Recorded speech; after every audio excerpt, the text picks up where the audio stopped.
What's up, everybody? My name is Mitchell Allen. Today I'm going to be giving you a persuasive speech about the need to learn how to drive a manual. The purpose of my speech: today I will persuade and inform my peers about the benefits and capabilities one will have if they learn to drive a manual. Reasons why you might be interested. I'm sure you all drive and need a car, and being able to drive every single type of car I think is a huge life experience and huge life advantage and skill. So life is full of interesting opportunities and surprises, and being able to drive a manual I think is one of the biggest life skills that you can have. For example, I have driven some sports cars that have been manual, and I wouldn't be able to do so if I did not have the capability to. Also, I've driven some semi-trucks, which is super fun, I think.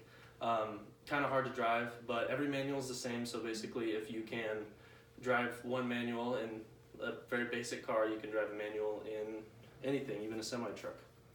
So here's my thesis statement. By learning to drive a manual, the overall experience of your life will be significantly increased.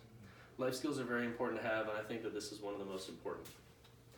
Main point number one, the need. Here's 4 reasons from an article with William Lepovsky. The first reason being so you can do it abroad. A lot of countries do not have the advancements in technology to have automatic transmissions, and they need to know how to drive manual transmissions because that's all that they have. They're very mechanical and easy to work on. Cheaper when it comes to costs and repairs.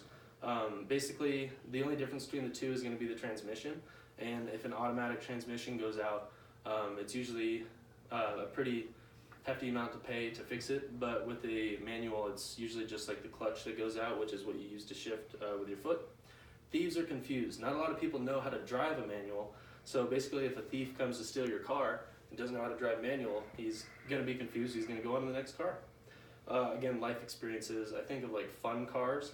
Maybe someone has a fun car that they'll let you drive, but if you don't know how to drive manual, then you can't drive it. Main point number 2, a solution. Distracted driving is a huge issue in America today, and the Center for Disease Control and Prevention states that 9 people are killed and 1,000 are injured every single day with distracted driving. Here's a quote from Unlimited Revs, an article. The process of shifting gears manually involves both the feet for pressing and releasing on the gas, brake, and clutch, and both hands for selecting gears and navigating the steering wheel. Which is true. If you've ever seen anybody or watched a video of somebody driving a manual, it's very hard to be on your phone or eat food while you're driving. You have to be very focused on the task at hand, which is driving, which is why you're in the car, and I think it's a responsible thing to be able to drive a manual and not be focused on other things, which could lead to accidents and whatnot. Main point number 3 is visualization. The cost factor with buying a car. A manual on average costs about $1,000 less when buying maybe like a new car or even a used car, depending on the car, obviously. But here's a quote from the president at Auto Mall, Vairav Balawala. Cost is by far the biggest reason why people choose a manual. So what I mean by that is you save money initially with buying the car. It on average costs less, and then repairs as well. It's a lot cheaper because it's a more mechanical car and there's not so many computer problems with it. So you do not have to worry about the computer coming into play. It's a lot easier to work on, especially. And then fuel mileage. You might not know this, but driving a manual, you actually have the ability to have better fuel economy because you're doing it yourself and you're not worrying about a transmission shifting for you. So if you drive right, you can actually get better fuel economy. And then visualize how cool you'll look. So I think about like Fast and Furious when you're shifting gears and going fast. I think it looks cool, and guys know, girls know, it's very fun. And so say for instance you're on a date, maybe you're in a sports car. For me, I think I look pretty cool when I'm shifting gears and driving it myself, and I think maybe the girl would agree. I think it's a pretty cool thing to be able to do. Call to action. I encourage every single one of you, even if you can't get your hands on a manual car, I encourage you to go watch YouTube videos, watch somebody else who maybe has a manual car.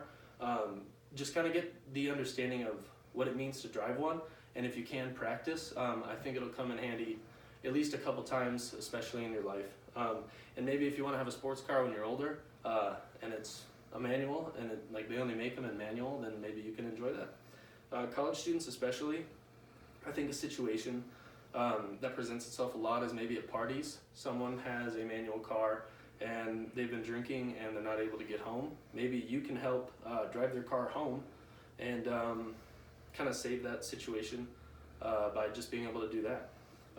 Situations are endless pretty much, and I think it's very important that we know how to do that. Some sources I used today was our textbook, Human Communication in Action, 4 website articles, 20 reasons why we should all drive a manual, 10 reasons everyone should learn to drive a manual, should you buy a car with a manual transmission, and distracted driving. I put those links in my outline and in my PowerPoint. I encourage all of you to please go learn to drive a manual and research what it means to do that. Happy Veterans Day. Thank you for your time. And I have my 2 roommates here watching me today.